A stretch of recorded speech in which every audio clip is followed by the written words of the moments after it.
Welcome to the 136th episode of Talk the Book program, the book review, being presented by AP State Council of Higher Education, Andhra Pradesh. For the last 2.5 years, it is being conducted every week on Friday between 3 to 4 p.m. by the eminent scholars, both English and Hindi as well. The main aim of this program is to introduce some good books to the present generation, because the student generation has lost the way of going through the books. Basically, they are very busy with their academics as well as the extracurricular activities, and moreover, they are very much interested in the internet components. So, our chairman, Professor K. Hemchandra Reddy Garu, has decided to have a program to introduce these books through their interested media YouTube channel. So, AP State Council of Higher Education has started a channel, Talk the Book APSCHE, and had started this program about 2.5 years back into 2021 April. So today we have with us Dr.SSVN Sakunthala Garu. Again, is the backdrop of different books, what we have gone through the review for the last so many 68 episodes. This is the 68th English episode. The book is going to deal with the different culture. So we'll call it used to be called as the dark continent. The things fall apart by Chinua Achebe, who is a Nigerian. It was written in 1958 and acclaimed as one of the best books on the lives of these Africans. We used to call them as in a different way. So now we have the book reviewer, Dr. SSVN Sakunthala Garu, who did her master's in English literature from Andhra University in 1986 and was awarded PhD in 1993. She's a PG diploma in linguistics in 2007. She has about 25 years of teaching in PG courses, currently working as a adjunct professor of the English in Andhra University College of Engineering. Area of our research is African literature. So this book aptly takes care of this introduction of our reviewer. So the book is going to be presented by Dr. SSVN Sakunthala Garu. Namaskar, Madam. You can start. Good afternoon, sir. At the outset, I thank Professor Hemchandra Reddy Garu, Chairman Achebe, for introducing this program and encouraging the youngsters to listen to various books.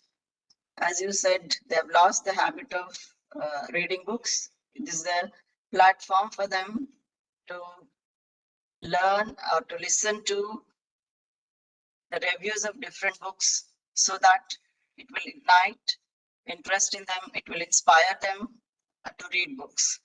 I also thank Dr. Bhaskar Garu, the coordinator, for giving me this opportunity today. Today, the book I'm going to review is Things Fall Apart by Chinua Achebe. Achebe is a Nigerian writer. Nigeria is a country of West Africa.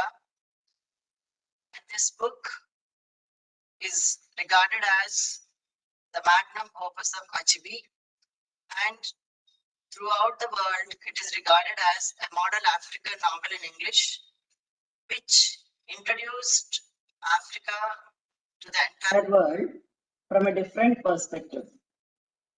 We all know Africa as a dark continent. For a long time, it was called as a dark continent.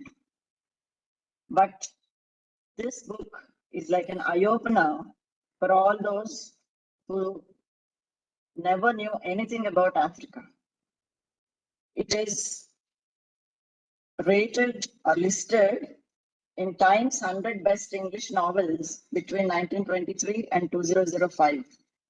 And it is translated into more than 50 languages, and more than 20 million copies were sold throughout the world. And coming to various adaptations of this book, it was broadcasted on the Nigerian Broadcasting Company as a radio drama in 1961,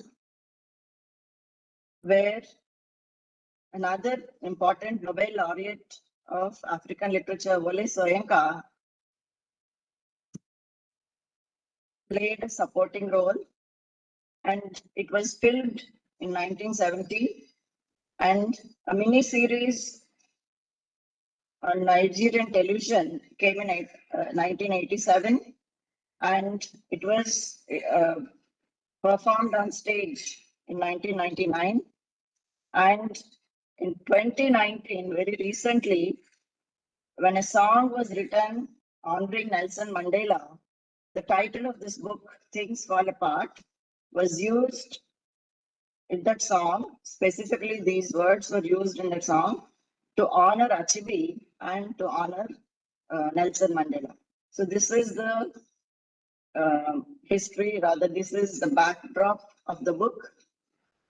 Before getting into the novel, I will also introduce Chinua Achebe. Chinua Achebe is probably the first African writer of the modern period who introduced to the world what exactly Africa is, what exactly African cultural heritage is through this work. And this particular book was written by Achebe, or it was published by the Heyman series in 1958. And it won international acclaim for Chinua Achebe. Now, Achebe was born in 1930 in Nigeria, and he lived up till 2013 and worked as a professor in Boston. He is regarded as the most influential African writer of his generation, and he received 30 honorary degrees from various universities across the world. And his interest is to travel throughout the world and spread African cultural heritage, African culture, and let it be known to everyone in the world. And Achebe, by birth, was a Christian. That is, his parents were converted into Christianity. And during his childhood, he went to a missionary school, he attended church, and he was truly a Christian until he grew up, until he started his writing career. Then he came to know about the rich culture of his tradition, of his tribe, and he started studying about the history of his own tribe, the customs that were followed, and he started working on it, and he started writing this book. And Achebe himself stated that it's a kind of rereading the past. It's a kind of knowing about his own culture, his own tradition, when he happened to start this book, when he happened to work on this book. Now, this is about Achebe, and he says, the influence of his culture was not so much on him as when he grew up, when he studied in university, but he was able to learn more about his culture when he started to write this book. Now, before going to the book, I will explain few important socio-cultural and religious aspects of the Igbo culture. The Igbos are a tribal group in Nigeria, along with two more tribes, Yorubas and Hausas. And the Igbos have a very rich cultural heritage. The Igbos were a group of people who lived in Nigeria, where there were some villages, and the Igbo social system starts with the basic unit, that is the house of an individual. Then a number of houses formed a group of houses called Munna. Then Bodo is the name of the village. Bodo is the name given in the Igbo language to a village. And 9 such villages formed a clan. And in each compound of a house, the house of the man was built just in at the beginning of the compound towards the right side. And as polygamy was prevalent, each man in the Igbo society had number of wives, and the houses of the wives were built behind the house of the head of the family. And every house almost had around was built in a round compound, and a wall was built in a circular shape around the compound, and within the compound were these houses. And there was also place for cattle, place to store yams in the compound, and also a place of small place of worship. Now this is the basic structure of the Igbo house, and the staple food of the Igbos was yam, kola nuts, and palm wine. Now, in most of the villages of Igbo culture, there was no single head in any village. There was nobody like a president or the head of the village, but the villages were run through certain cross-cutting ties or certain aspects which held them together. In fact, the title of the book, Things Fall Apart, refers to that.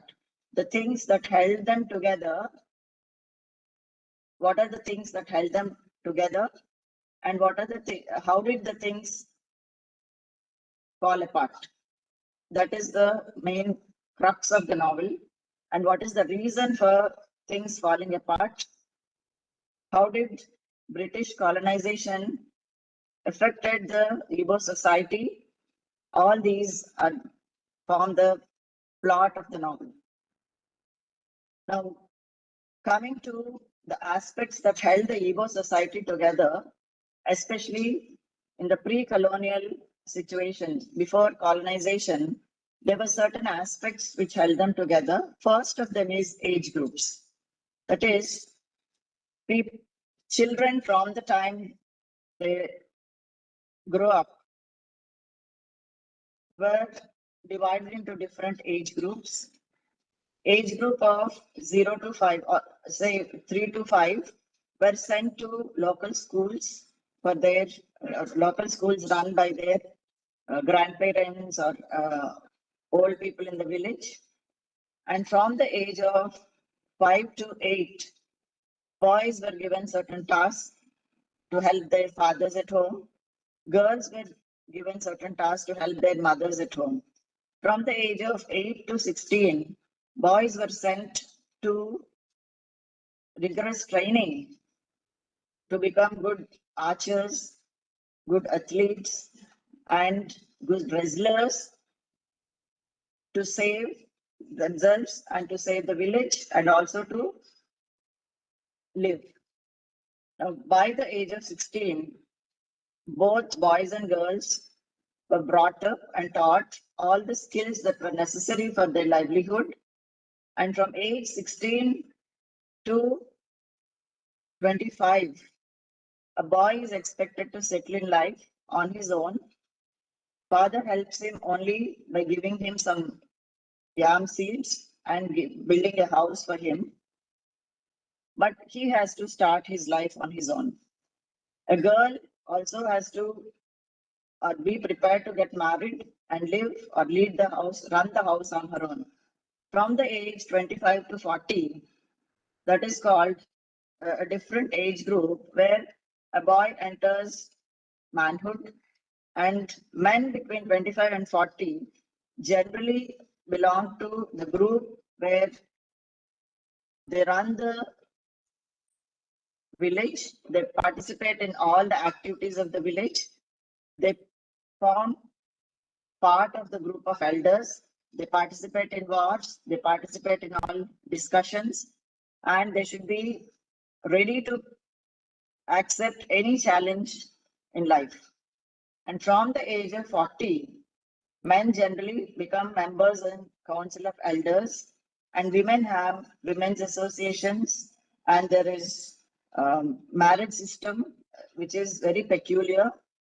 Most of the Igbos follow bride price, that is, the groom has to pay some money to the bride's parents in order to get married, because that family and the parents of the bride will lose the services of the bride. So the groom will pay some money to the girl's parents and he will marry the girl. And intra-village marriages, that is, a boy and a girl of the same village are prohibited to marry. A boy has to choose a girl from a next village. Similarly, a girl has to choose a boy from the next village. And if a marriage is unhappy, a girl always had the freedom to walk out of the marriage and go and marry or live with a man of her choice. This freedom or liberty was always given to the Igbo girls or Igbo women at any point of time, at any stage in their life.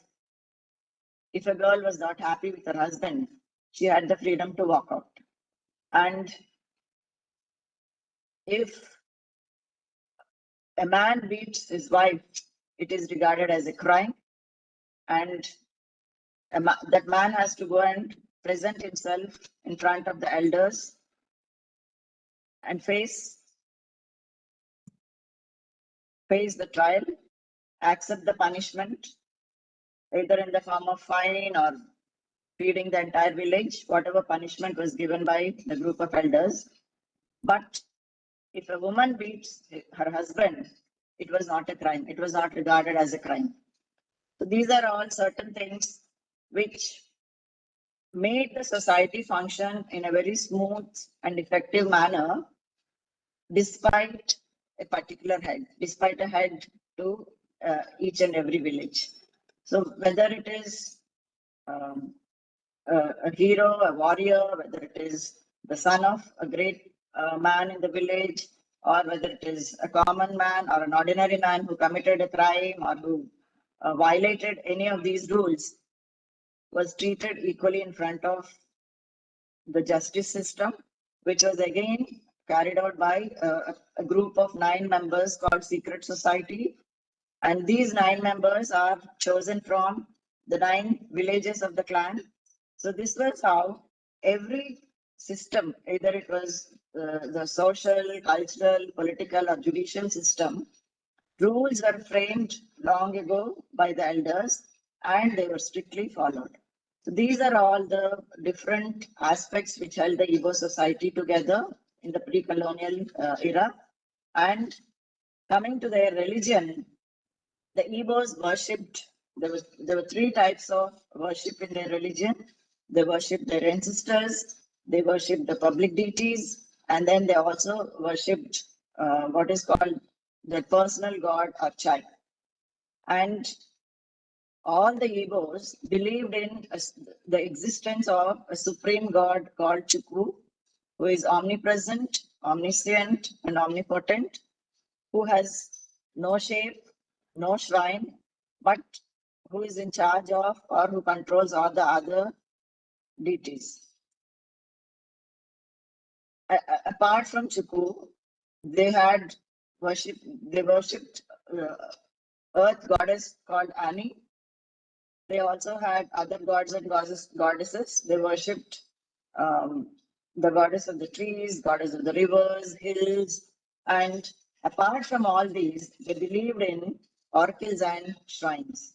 That is, they had a place of worship where they believed in the prophecy of the oracle, whatever the oracle pronounced, was conveyed throughout the village through a messenger, a priest of the oracle, and whatever is conveyed or communicated through the priest was blindly followed and obeyed without questioning, without asking why they were supposed to do. The prophecy of the oracle was truly followed and truly implemented by the Igbos. So this is about the Igbo culture, their life in the pre-colonial society, and they had barter system. Every individual was respected in society basing on his or her own personal achievement, not because their fathers were great, not because their ancestors were rich or wealthy. An individual's worth, a man's respect, honor, and dignity in his village are because of what he achieved, or because of his hard work, because of his effort, because of what he achieved. So there's Achebe beautifully puts it. Age is respected among the Igbos, but achievement is revered. So anybody who achieves anything at a very young age was always revered among the Igbos. So this is the backdrop of, this is the background to study Things Fall Apart. And going into the novel, the title of the novel is taken from W.B. Yeats's poem, The Second Coming, where Yeats mentions the relation between the falcon and the falconer. Turning and turning in the widening gyre, the falcon cannot hear the falconer.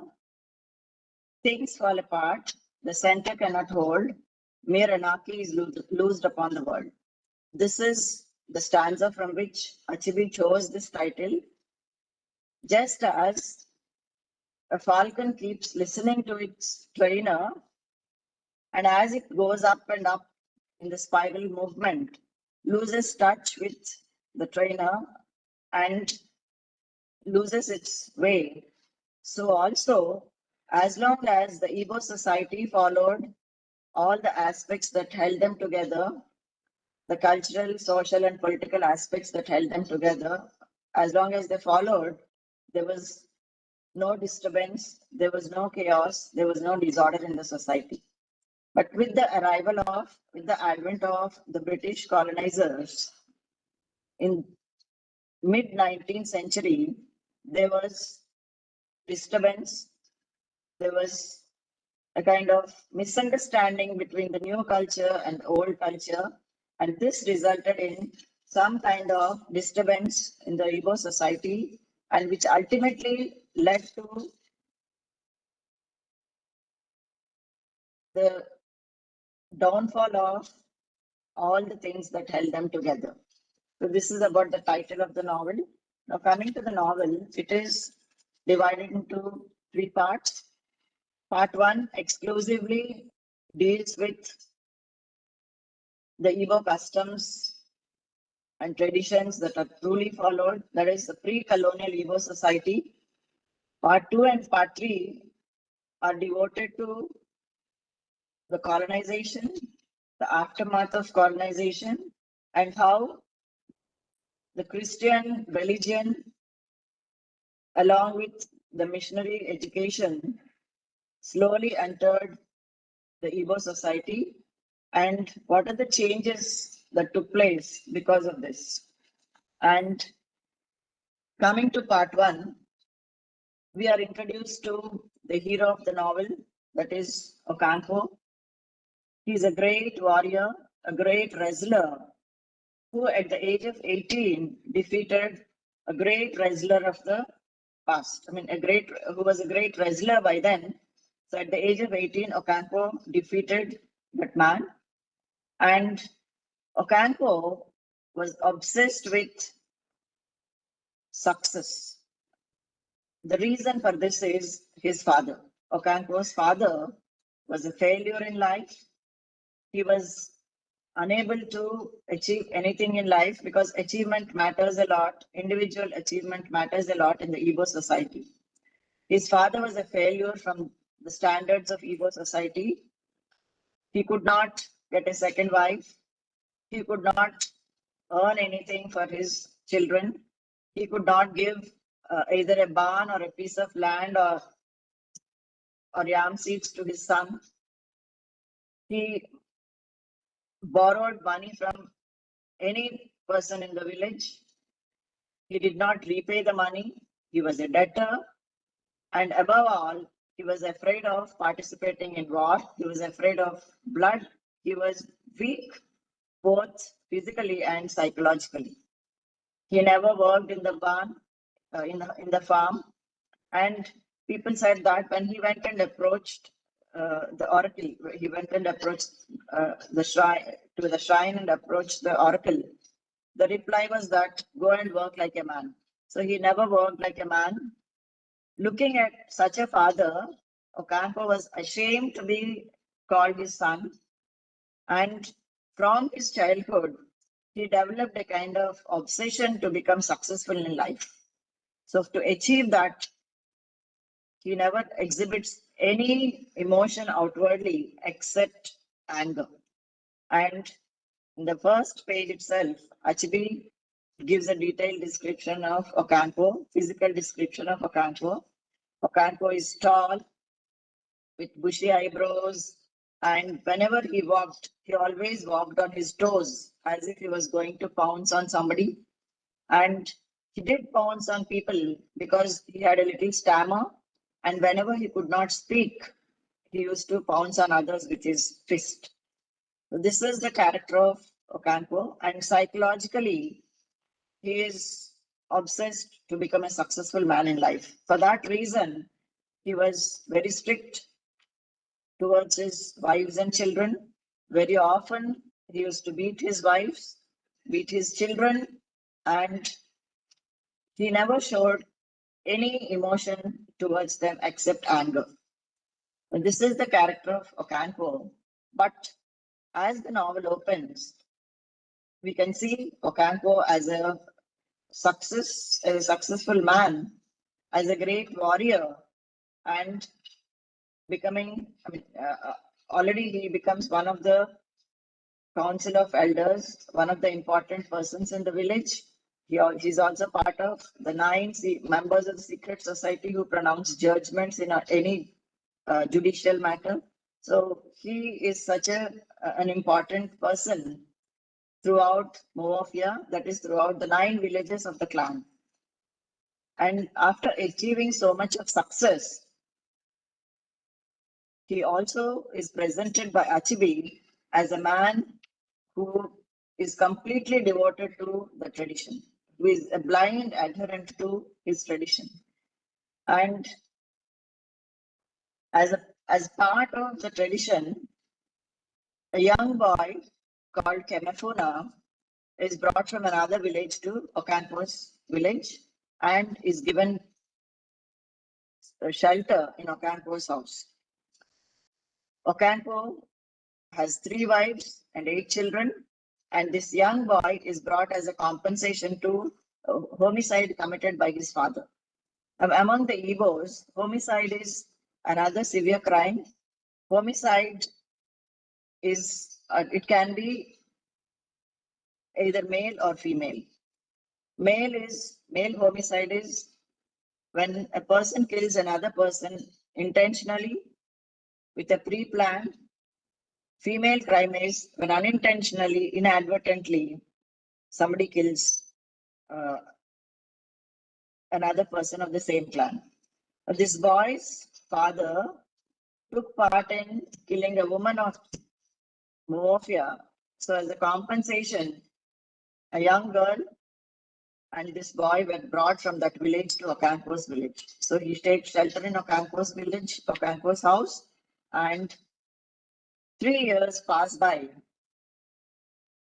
During these 3 years, this boy becomes a member of the family and he starts calling Ocampo his father. On the other hand, among the 8 children of Ocampo, the first one is a boy called Oi. who is a little lazy like his grandfather and who becomes transformed in the companionship of Kemefuna. So after 3 years, suddenly the oracle prophesies that Kemefuna be killed. Now it is informed to Okanko by an old man, and the old man also warns Okanko not to take part in killing Kemefuna because he calls him father. But unfortunately, Okanko accompanies the group and with his own hands, he kills Kemefuna. So this is objected by a close friend of Okanko, a neighbor of Okanko, but Okanko sticks to the idea that whatever is professed by the oracle has to be implemented by them blindly because they have to respect their gods. But here, Achebe seems to present Okanko as a man with inflexible will. Many critics regard this novel, or many critics view this novel from the perspective of Aristotelian tragedy. An Aristotelian hero generally has a tragic flaw, a hamartia. Now, looked at from that point of view, Achebe's hero Okanko has a tragic flaw that is inflexible will. He is completely traditional, conservative, who is against any kind of change at the cost, even at the cost of his family or life. So that is how Achebe portrays the character of Okanko. Throughout the first part, Okanko's success, his participation in various events in the clan are presented by Achebe, and how successful Okanko is in his clan. Another important aspect of the Igbo culture is acquiring titles. A successful man in the Igbo village appeals for acquiring a title, and basing on his achievements, the group of elders decide whether the title should be conferred upon him or not. And when the title is conferred, he should be in a position to feed the entire village, accept the title, and go for the next highest title. So in that order, Okanko achieves 3 titles, and he's about to be one of the important persons in the, already he's an important person, but he's about to get more honor and respect. At that point of time, unfortunately, Okanko participates in the funeral of an old man, and being a bad hunter, bad shooter with his gun, he's a very good wrestler. He's very good with his bow and arrow, but he's not a good shooter. So when he shoots in the funeral as a respect to the dead man, by mistake, his bullet goes and hits a 16-year-old boy of the dead man. And that is a female crime for which the punishment is banishment from the village. So at the end of the first part of the novel, this is how Okanko is banished from the village along with his family. So the entire family packs up and they move to Okanko's mother's village for 7 years. So the punishment for this crime is 7 years, and therefore Okanko leaves the village for 7 years. Now, part 2 is devoted to what happens during these 7 years in the village where Okanko lives, that is his mother's village, where he has an uncle, his maternal uncle, mother's brother, who tries to inculcate courage and motivate Okanko, because Okanko is in a very depressed mood because he's banished from his village. And 7 years he spent there. And during these 7 years, lot of changes take place in Okanko's village as well as his mother's village. When he stays for 7 years in his mother's village, during the first 2 years, his friend visits him, and his friend slowly informs him that A district commissioner has come and set up the office. A new church was built in their village, Mumofia, and slowly people started getting converted into Christianity. During that time, during the same time, a group of people come and start a missionary school and church in Okanko's mother's village. The innocence and ignorance of the Africans is revealed by the fact that a burial ground was given to the Christians to build a church with the idea that, or with the intention that, the dead spirits will kill the people of the new religion. But nothing happens, and the Igbos are astonished to observe the Christians still alive after 7 days, few months, by building a church in the burial ground and slowly attracting a few people from the tribe or from the village. Now here comes again the concept of untouchables. Now, there are certain taboos in the Igbo culture. Untouchables or Osus are not allowed to take part in any activity along with the regular people of the village. So they have a separate house. They're not allowed to come and participate in everything that happens in the village.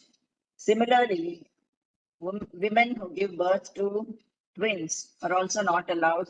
The twins, giving birth to twins was a taboo in the pre-colonial Igbo culture.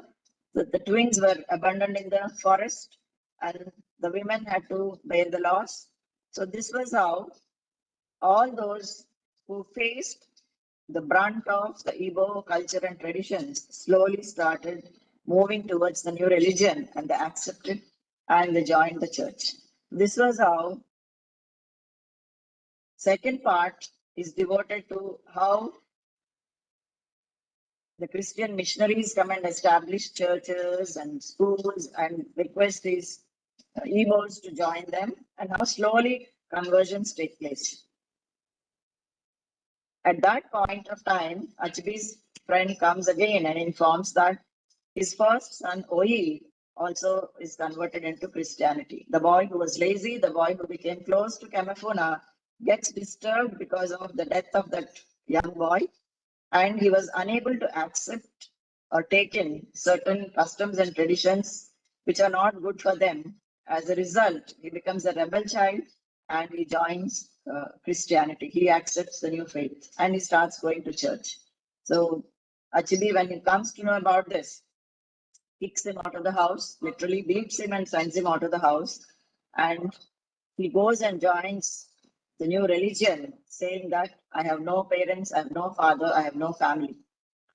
Now, this is how the second part, during the 7 years of his exile, Okanko keeps on worrying about his own tribe, his own clan, and how people join, and he's also worried about his own son. End of the 7 years of exile, and at the end of part 2, Okanko gives a feast to the entire village and he comes back to his village after 7 years of banishment. Now he's under the impression that, or he comes back to his village with the idea that he would be welcomed grandly because he was a great warrior once upon a time, and his old respect and honor that he enjoyed before banishment would get back again. So with that idea, he comes back. But unfortunately, as Achebe puts it, the clan is like a lizard. If it loses its tail, it will grow another one. Similarly, 7 years is not a short span. People forget Okanko's achievements. People don't pay interest in his comeback. And moreover, people are attracted towards the new religion, the new stores that is set up, because till then the Igbos had only barter system, and the new store that is set up by the colonizers attracts them to earn some money, and all these things. And the new government, the district commissioner and his messengers, his clerks, who start judging the Igbos, who start punishing the Igbos basing on the British law. Now, Achebe tries to focus on all these things and show that how cross-cultural misunderstandings, cross-cultural political power, domestic freedom, all these affect one another. And part 3, when Okanko comes back to his village, is exclusively about the changes that happen and the conflict that occurs between the traditional Igbos like Okanko and the new converts.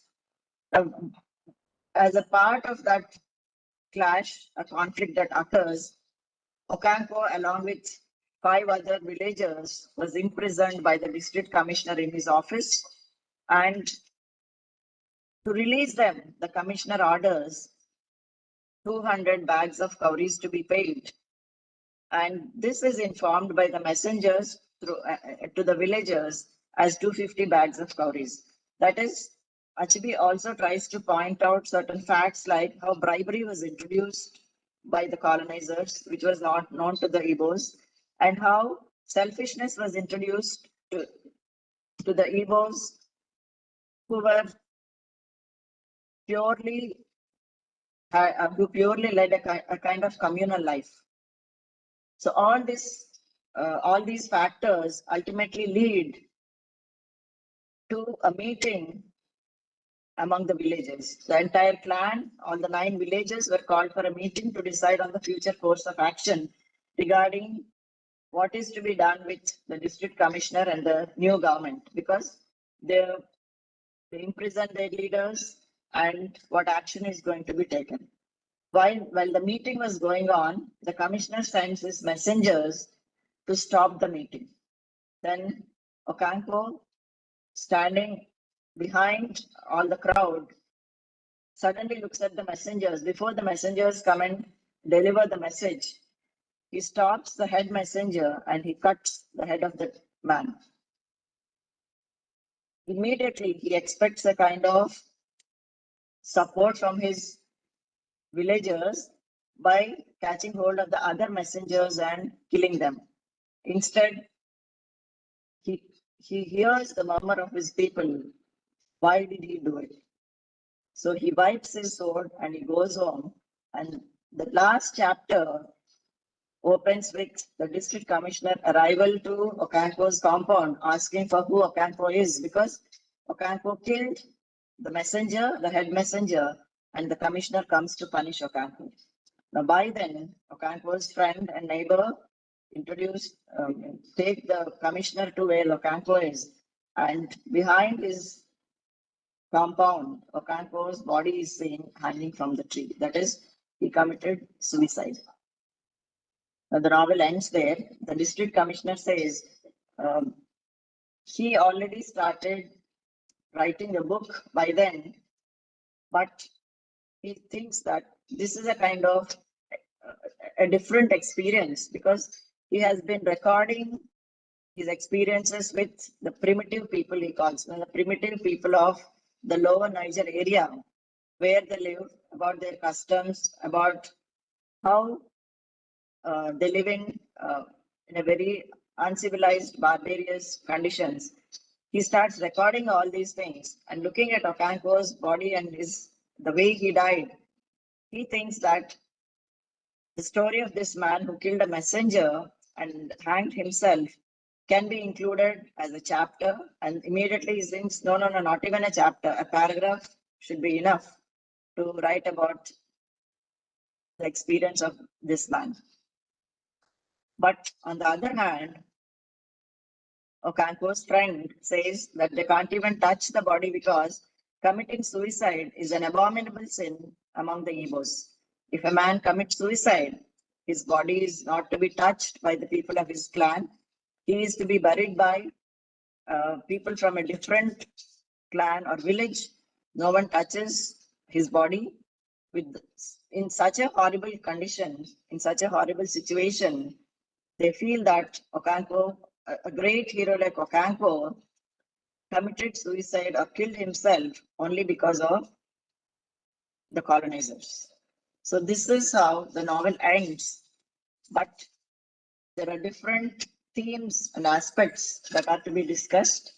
Few of them I will just touch upon. First thing is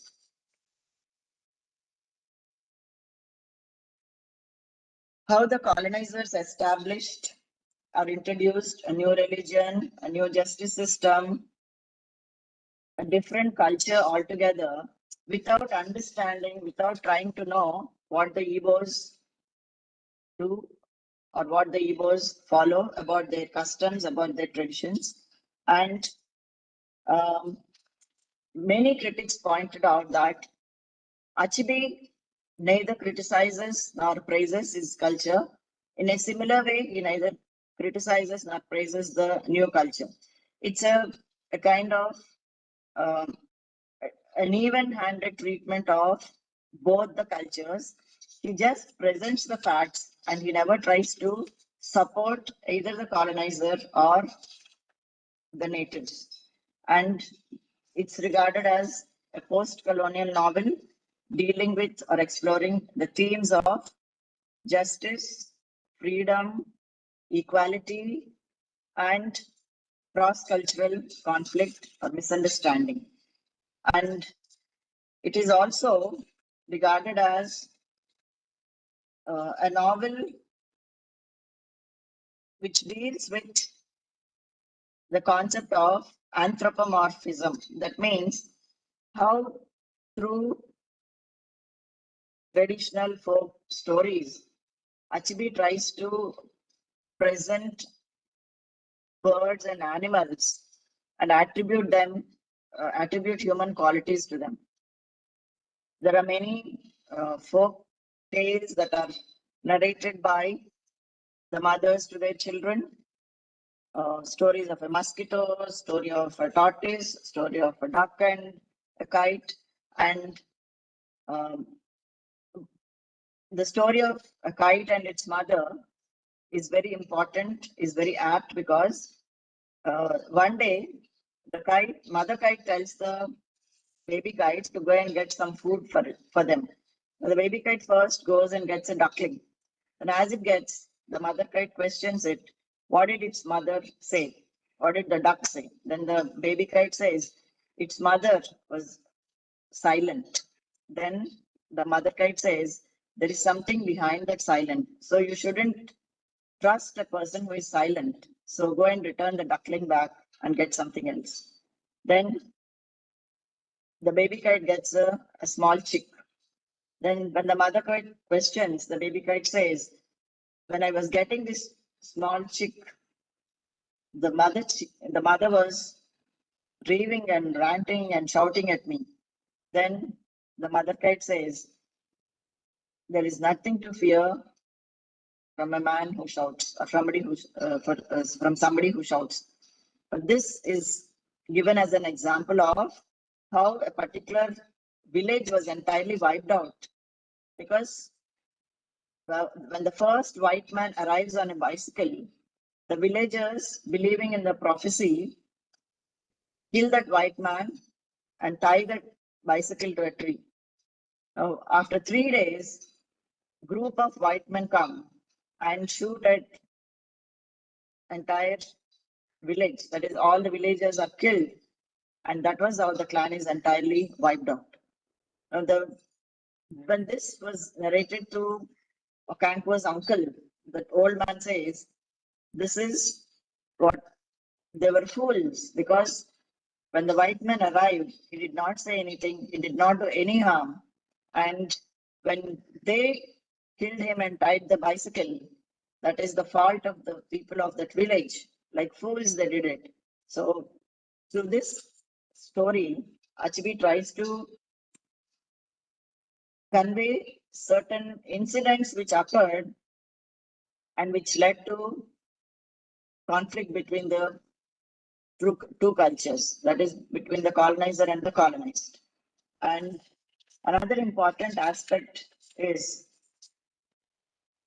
this novel can be regarded as a best example for presentation of African culture, which was not known to the Westerners till this novel was published, because most of the Westerners were under the impression that Africans were uncivilized, they were barbarians, they had no proper culture and tradition, and regarded Africa as a dark continent. But this particular novel really opened the eyes of the Westerners to what exactly happens in Africa. And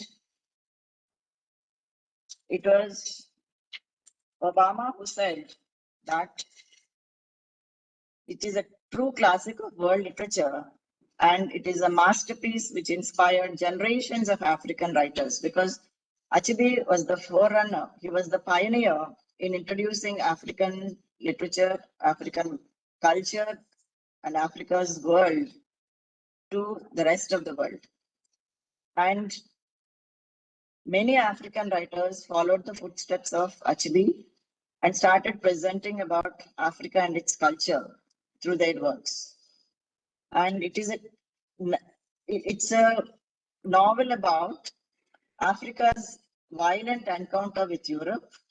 And it is not just the struggle of Ocampo or the hero alone, because he's just an archetype, and it presents the struggle of many such people who lost their lives.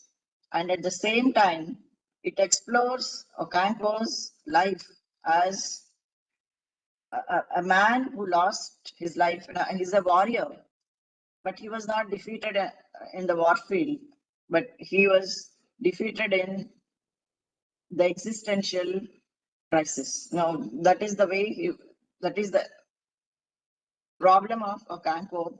In fact, he was unable to exist, he was unable to adjust himself to the changing circumstances. That is the reason why he commits suicide. And it's also a novel which presents a gradual destruction of a wonderful civilization, because reviews from the rest of the world, that is, from Africans who settled in the West, from the Africans whose parents migrated to the US for various reasons, that is, the second generation Africans, when they read the novel, they were able to go back to their roots. They were able to discuss cultural discussions in the family. They were able to relate their parents' experiences. Some of the parents who migrated to the US say that they did experience, they did face, they did see all these things that happened during the pre-colonial period, or some of them knew about them. Some of them expressed that their parents had first-hand experience of all these things. These are the experiences of the second generation Africans who migrated to different parts of the world, diasporic Africans. Now, looked at from the European point of view, from the colonizer's point of view, for the Westerners, though this book presents a detailed account of the different customs and traditions of the Igbo society, certain things which cannot be accepted, which cannot be taken, or which cannot be digested by the Westerners, are perpetual beatings of wives and children, probably accepted in the African tradition, but not in the Western tradition, and frequent killings of children, especially when twins were born, certain superstitious beliefs that existed in the Igbo culture. And they also question, the Westerners also question the power of the gods. Who are the gods? Such cruel and unjust gods who profess to kill children, who profess to abandon twins. Because the Igbos say that everything that was said, everything that was professed by the oracles, by their gods, they obey.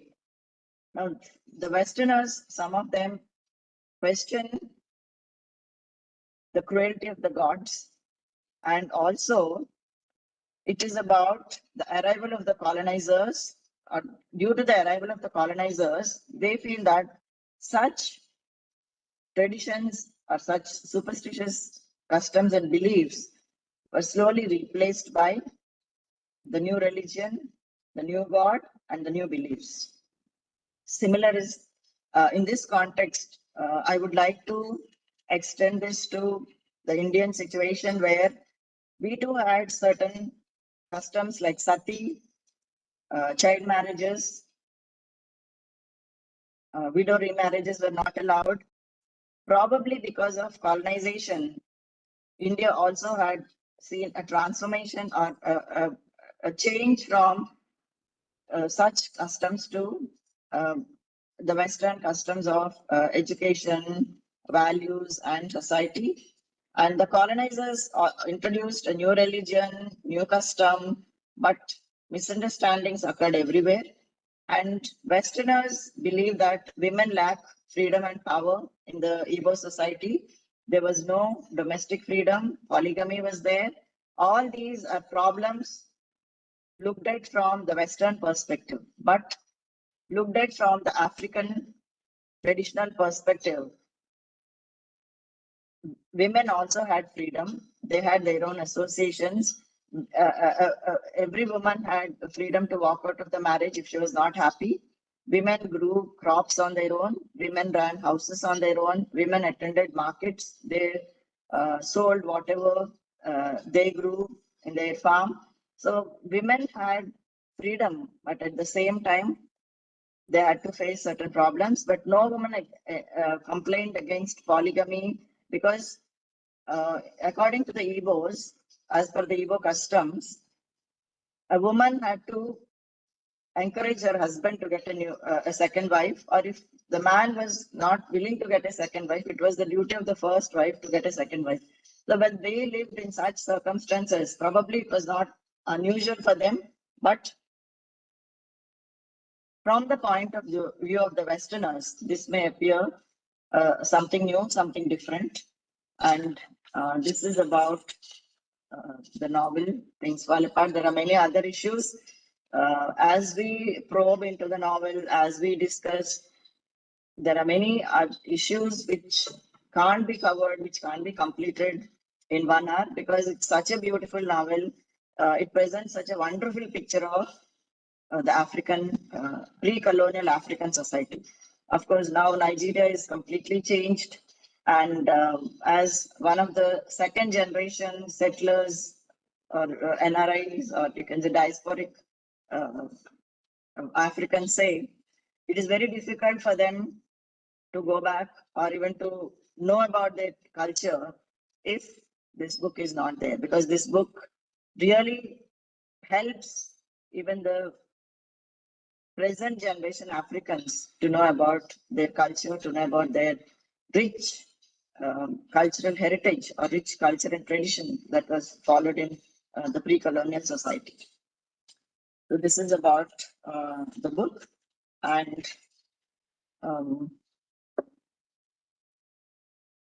it acquired worldwide acclaim because of the various aspects it touches upon and the way Achebe presented it. And critics say that Okonkwo was not supported by his own people, whether when he was alive as well as after his death, because he did not receive any kind of support. That is how his character ended in a very tragic way. Thank you for giving me this opportunity.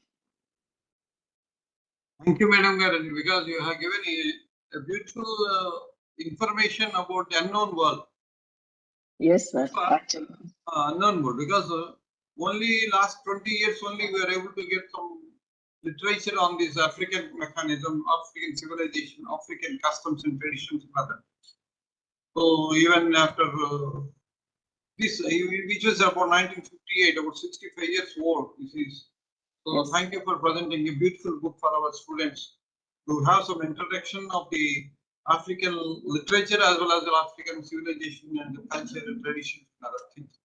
Thank you for being with us. Thank you on behalf of the AP State Council for Higher Education for introducing a good book to us. Thank you. Thank you, sir. Thank you for giving me the opportunity.